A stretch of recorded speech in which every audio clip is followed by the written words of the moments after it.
Thank you very much Dhanaji sir. बोलण्याच्या अगोदर मी अवश्य म्हणेन की अगोदर असं म्हटलं जायचं की प्रत्येक यशस्वी पुरुषाच्या मागे एका स्त्रीचा हात असतो. नंतर थोडासा बदल झाला आणि असं म्हटलं जायला लागलं, अगोदर पुरुषाच्या मागे स्त्रीचा असायचा, नंतर यशस्वी स्त्रीच्या मागे पुरुषाचा आहे असं म्हटलं जायचं. आणि जायचं मी याच्यासाठी म्हटलं कारण आज मला वाटतं त्यामध्ये आणखी थोडासा बदल करण्याची गरज आहे. प्रत्येक यशस्वी स्त्रियांच्या सोबत एका पुरुषाचाही सहभाग असतो. हे मी का म्हटलं कदाचित लक्षात आलं असेल. आम्ही 4घी जणी प्रयत्न करत होतो दिवा पेटवण्याचा, समई पेटवण्याचा, आणि गिरीशजी तिथे आले. आमच्या 4घींच्या सोबत सक्षमपणे तेही उभे राहिले आणि त्यांनी सक्सेसफुली समई पेटवली आणि आम्हा सर्वांनाही ते पेटवता आली. सो आपण आता तसा बदल करायलाही हरकत नाही असं वाटतं. त्यासोबतच ज्यांनी आज हा कार्यक्रम आयोजित केलेला आहे त्या अंजली कोल्हापूरचे मॅडम यांचं मला नेहमीच कौतुक वाटत आलेलं आहे. एकदम सुरुवातीला जेव्हा आमची भेट झाली तेव्हा मला असं वाटलं होतं की ठीक आहे, म्हणजे संभाजीनगर शहरातली एक मॉडेल आहे आणि ती आपल्या शहराशी नाळ जुळवून आहे. पण फॅमिली बाबत काय आहे, कारण जे आपण सगळं स्क्रीनवर पाहतो किंवा वाचतो त्यानुसार असं वाटतं की यांचं मॉडेलिंगचं लाईफ असं काही असतं की फॅमिली त्यांना व्यवस्थित हँडल करता येते असं होणं शक्य नाही. पण मॅमचं मी आवर्जून दररोज जेव्हा स्टेटस बघत असते तेव्हा इतकं लक्षात येतं छान पद्धतीने की मॉडेल असतानाही घर त्या किती छान पद्धतीने सांभाळतात. आणि घर सांभाळणंच नव्हे तर सगळ्या कुटुंबियांशी अटॅचमेंट सुद्धा त्यांची फारच छान असते. आणि त्यासोबतच मॉडेलिंग करत असताना कुटुंबियांशी खूप चांगले रिलेशन ठेवत असतानाही सामाजिक भान सुद्धा त्यांचं खूप चांगलं आहे. म्हणूनच समाजाच्या संदर्भात वेगवेगळ्या वेळेत त्यांनी वेगवेगळे उपक्रम राबवलेले आहे आणि त्याचाच एक भाग म्हणून मला वाटतं की हा आपला आजचाही उपक्रम आहे की उत्तम शिक्षकांना पुरस्कृत केलं गेलं पाहिजे असं त्यांना वाटलं आणि ह्या कार्यक्रमामध्ये आपण भेटत आहोत.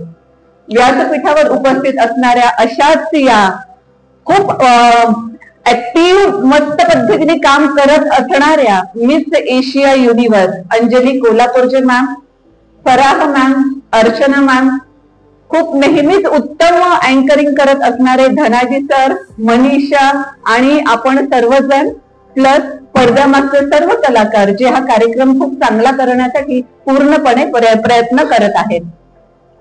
सुरुवातीलाच मी आपल्याला एक 3 उदाहरणांच्या माध्यमातून काही सांगणार आहे. सगळ्यात पहिल्या उदाहरणामध्ये मी असं सांगेन की ते शिक्षक एकदम स्टाफ रूम मधून बाहेर निघाले आणि विद्यार्थ्याची ते समोरासमोर त्यांची भेट झाली. हा विद्यार्थी ड्रॉइंग खूप छान पद्धतीने काढतो हे त्यांना माहित होतं. म्हणून त्यांनी लगेच विचारलं की तुझं ड्रॉइंग कसं चालू आहे. आणि त्यानं असं सांगितलं की सर एवढ्यात मी काहीच काढलं नाही कारण ड्रॉइंग करावं असा मूडच माझा लागला नाही. आणि सरांनी ते ऐकून त्याला पुन्हा सांगितलं की ओके तुझा मूड लागला नाही ना, आता एक काम करायचं आहे, दररोज तू मला 5 चित्र काढून आणून दाखवायचे आहेत आणि असं तू महिनाभर करणं गरजेचं आहे. आता शिक्षकांची आज्ञाच ती, शिक्षकांची आज्ञा कोण उल्लंघू शकणार आहे. म्हणून या विद्यार्थ्यांना दररोज 5 चित्र काढायला सुरुवात केली. 5 चित्र काढायचे, सरांना आणून दाखवायचे, तर ते 5ही चित्र त्याच्याच समोर ठेवायचे आणि विचारायचे की यातलं सगळ्यात छान चित्र कोणतं काढलं गेलंय असं तुला वाटतंय. आणि तो एखादं चित्र पाहायचं म्हणायचं हे चित्र खूप छान काढण्यात आलंय असं मला वाटतंय आणि मग ते चित्र बाजूला ठेवलं जायचं. असे 30 दिवसामध्ये टोटल 150 चित्र झाले. त्यामधले 30 चित्र बाजूला ठेवण्यात आलेले होते. महिना संपला त्यानंतर असे 30 चित्र सरांनी जे बाजूला काढून ठेवण्यात आले होते दररोज एक या पद्धतीनं त्याच्या समोर मांडले आणि विचारलं की यातलं कोणतं चित्र तुला सर्वोत्कृष्ट असं वाटतं. सगळे चित्र पाहिल्यानंतर या विद्यार्थ्यानं एका चित्रावर बोट ठेवलं. सरांनी ते चित्र बाजूला काढलं आणि त्याला त्याची बॅक साइड दाखवली. त्या चित्राच्या बॅक साइडवर सरांनी स्वतः सर्वोत्कृष्ट चित्र म्हणून नोंदही केलेली होती आणि खाली सही सुद्धा केलेली होती.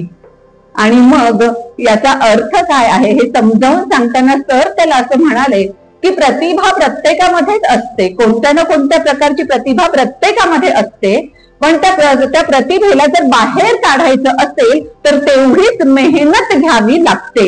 हे तुझं अतिशय सर्वोत्कृष्ट चित्र बाहेर आलं जेव्हा तू तब्बल 150 चित्र काढलेस. असे हे सगळे शिक्षक असतात जे प्रत्येक विद्यार्थ्यातलं पोटेन्शियल बाहेर काढत असतात. डॉक्टर APJ अब्दुल कलाम सुद्धा असं म्हणतात की कदाचित खूप चांगल्या पद्धतीचे विद्यार्थी जे असतील ना ते बॅक बेंचर्सही असू शकतात, आणि हे ते शिक्षकच असतात जे अगदी बॅक बेंचेस पर्यंतही पोहोचतात. त्या विद्यार्थ्यांना कशामध्ये इंटरेस्ट आहे हे बघतात आणि त्यांना त्या पद्धतीने सगळं एज्युकेट करतात. आणखी मला एक उदाहरण सांगावंसं वाटतं. मी म्हटलं होतं आपल्याला की मी 3 मुद्द्यांपासून सुरुवात करणार आहे. सो अल्बर्ट एलिस हे नाव तुम्ही ऐकलेलं असेल. रॅशनलिस्ट बिहेव्हिअरल थेरपी ही ब्रांच सायकोलॉजी मध्ये त्यांनीच निर्माण केलेली आहे.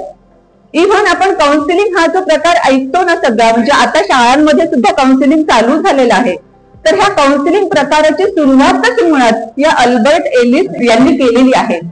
आणि अल्बर्ट एलिस यांचं एकंदरीत आयुष्य असं होतं की अगदी लहानपणापासून त्यांना टॉन्सिल्स सारखा आजार होता, नेफ्रायटिस सारखा आजार होता, आणि ज्यामुळे त्यांना वारंवार हॉस्पिटलाइज व्हावं लागायचं. अगदी कमीच काही हार्डली साधारणतः 8-9 वर्षांचे जेव्हा ते होते आणि त्यांना हॉस्पिटलाइज करण्यात आलेलं होतं, तेव्हा अशी पद्धत होती की आई वडिलांनी सुद्धा वीकली वन्सच त्याची त्या ठराविक वेळेमध्ये भेट घेता येऊ शकेल. पेशंट सोबत कुणीही नेहमी असणार नाही. आणि अल्बर्ट यांचं दुर्दैव असं होतं की त्या ठराविक वेळेमध्ये त्याचे आई वडील सुद्धा त्याला भेटायला यायचे नाही. एक 8-9 वर्षाच्या मुलामध्ये काय वाटत असेल, फिलिंग्स कोणत्या येत असतील आपण इमॅजिन करू शकतो. अशा परिस्थितीमध्ये डॉक्टरांनी जेव्हा सांगितलं की आता त्याचं ऑपरेशन करावं लागणार आहे, तेव्हा ऑपरेशन म्हणजे काय हे अल्बर्टला माहित नव्हतं, पण भीती खूप वाटायला लागली की माझं ऑपरेशन करायचं म्हणजे काहीतरी भयानक करायचं आहे. आणि त्यांची मनाची तयारी अजिबात नव्हती ऑपरेशनच्या संदर्भानं. आणि त्याच वेळी त्यांना शाळेमध्ये कधीतरी त्यांचे इंग्रजीचे जॉन सर होते, ते जॉन सर एकदा बोलता बोलता त्याच्या अभ्यासाच्या सगळ्या आवाका बघितल्यानंतर म्हणाले होते की अल्बर्ट, तू एवढा हुशार आहे की तुझ्यामुळे आपल्या देशाचं नाव पूर्ण जगामध्ये गौरव प्राप्त करेल. आणि ह्या 8-9 वर्षाच्या मुलाला जॉन सरांचे ते शब्द लक्षात आले. आणि जर मी एवढं मोठं माझ्या देशाचं नाव गौरवाला प्राप्त होईल अशा पद्धतीने जर मी काही करणार असेल तर असं ऑपरेशनला घेऊन मला कसं चालेल, असा विचार करून ते ऑपरेशनसाठी तयार झालेही आणि व्यवस्थित ऑपरेशन करून नंतर बाहेर आलेही. मी असा इथे विचार करते की जॉन सरांनी पुढे असं कदाचित होईल म्हणून त्याला काहीतरी चांगलं बोललं असलं पाहिजे यासाठी कमेंट केली असेल का? अजिबातच नाही. त्याच्यातलं काहीतरी जाणवलं म्हणून जॉन सरांनी हे कमेंट केली, आणि त्या कमेंटचा फायदा तशा अतिशय क्रिटिकल ठिकाणी याला झाला. आणखी एक उदाहरण डॉक्टर APJ अब्दुल कलाम यांच्याबद्दलच सांगेन. जेव्हा APJ अब्दुल कलाम शाळेमध्ये होते, अतिशय पुअर फॅमिली मधून ते आलेले होते, आणि अशा परिस्थितीमध्ये शाळेमध्ये असताना सुब्रमण्यम अय्यर सर जे होते त्या सरांनी त्यांना पक्ष्यांच्या उडण्याबद्दल शिकवत होते. आणि हे शिकवत असताना ते त्यांना समुद्र किनाऱ्यावर सुद्धा घेऊन गेले आणि सीगल कशा पद्धतीने फ्लाय करतात, कशा रीतीने उडतात हे पण त्यांना प्रॅक्टिकली दाखवलं. हे त्या छोट्या मुलाला म्हणजे डॉक्टर APJ अब्दुल कलाम या नावाला जाण्याच्या अगोदर असणाऱ्या ह्या छोट्या मुलाला इतकं फॅसिनेटिंग वाटलं की जेव्हा आयुष्यामध्ये त्यांनाही डिस्करेजिंग प्रसंग आले तेव्हाही त्यांना प्रत्येक वेळेस ते मुक्त अवकाश जाणवायचं, आणि तिथे आपण फ्लाईट काहीतरी करावं, मस्तपैकी कसं फ्लाय करता येईल हे सगळे विचार त्यांच्या डोक्यामध्ये यायचे. आणि त्याचाच परिणाम म्हणून पुढे त्यांनी अशा रीतीने कर्तृत्व बजावलं की the missile man of India असं त्यांना नामाभिधान मिळालं, आणि ते राष्ट्रपतीही झाले. एवढा गौरव त्यांना मिळाला कारण सुरुवात त्या शिवसुब्रमण्यम अय्यर सरांच्या त्या टीचिंगच्या त्या लेसन मध्ये झालेली होती. म्हणून मला असं वाटतं की कोणी संशोधक असेल, कोणी इंजिनियर असेल, कोणी डॉक्टर असेल, कोणीही असेल, हुद्दा कोणताही असू देत, प्रोफेशन कोणतंही असू देत, पण या सगळ्यांमध्ये कॉमन एक गोष्ट आहे, ती म्हणजे त्यांचा पाया जो रोवण्यात आलेला आहे तो ह्या शिक्षकांमुळे रोवण्यात आलेला आहे आणि शिक्षकांच्या शिकवण्यापासूनच त्यांची सुरुवात झालेली आहे. व्यक्ती कितीही मोठी झालेली असली तरी सुद्धा विनम्रपणे नतमस्तक होते ती फक्त आपल्या शिक्षकांच्याच पायावर, आणि ते सगळं सौभाग्य तुम्हाला लाभलेलं आहे याचं मला खरंच खूप कौतुक वाटतं. प्रशासनामध्ये काम करत असताना बऱ्याच लोकांशी आमचा संपर्क येतोही. काही जणांचे खूप चांगल्या पद्धतीनं त्यांचे फीडबॅक्सही आम्हाला मिळतात, पण तुम्ही ते लोक आहात ज्यांच्या हातून कित्येक मुलं मोठे होत असतात आणि प्रत्येकाच्या आयुष्याचा अविभाज्य भाग बनण्याचं श्रेय तुम्हाला मिळत असतं. म्हणूनच तुम्हा सर्वांचं मला खूप मनापासून कौतुक वाटतं. अशाच सर्वांच्या आयुष्यामध्ये चांगल्या पद्धतीनं तुम्ही गौरव प्राप्त होईल अशा रीतीने सहभाग यानंतरही करत राहावा अशी मी अपेक्षा व्यक्त करेन. आणि त्यासोबतच जे आपण तरुणांना म्हणतो की भारताचं भविष्य तुमच्या हातामध्ये आहे, पण मला त्या क्षणीही थोडासा त्यात बदल करून असं सांगावंसं वाटतं की भारताचं भविष्य घडवणाऱ्या तरुणांना सगळ्यांना तुम्ही घडवत आहात. त्यामुळे एका अर्थाने तुम्हीच भारताचं भविष्य घडवत आहात.